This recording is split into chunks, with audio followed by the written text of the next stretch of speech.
আজকে থেকে এই কথাগুলো একটু মনে রাখবেন। কেউ যদি আপনার নামে বদনাম করে, কেউ আপনার কাইসা বললো এই অমুকে তোর নামে বদনাম করছে, আপনি কইবেন আলহামদুলিল্লাহ। সে কইব কি তারে, এটা আলহামদুলিল্লাহ কই ব্যাপারটা কি তা? তখন আপনি বলবেন যতদিন বোকা ছিলাম চিল্লেছি, চিল্লাই তো কখনো সমাধান হয় না, ঝগড়াই তো ঝগড়া কখনো সমাধান হয় না, মহাব্বত দিয়ে বিশ্বকে জয় করা যায়। আর একটু জোরে বলেন না। কেউ বদনাম করলে শুনলে কি বলবেন?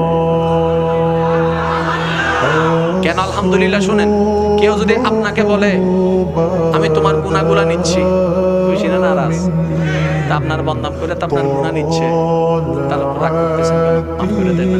আরো বলবেন 5 টাকা করে দিব সাত দোকানে বসে, আরো বলিস।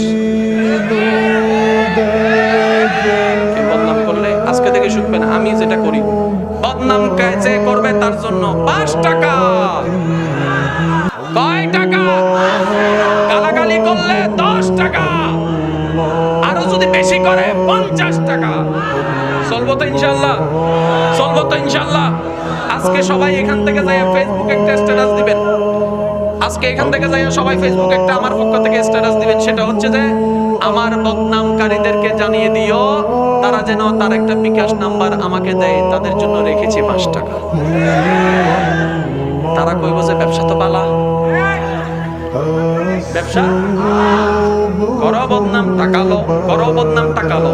সেও মরলো আপনিও মরলেন, সেও কবরে আপনিও কবরে, সে উঠলো আপনিও উঠলেন। এবার তার দুনিয়াতে গুণা ছিল 10 কেজি, ওইখানে যাইয়া দেখে 80 কেজি, বাকি 70 কেজি আসলো কোন জায়গার থেকে? সে ভাবতে লাগলো। আপনি তার সামনে দিক দিয়া যাইয়া যাইয়া দাঁত কিলে কিলে কইবেন কেমন লাগে,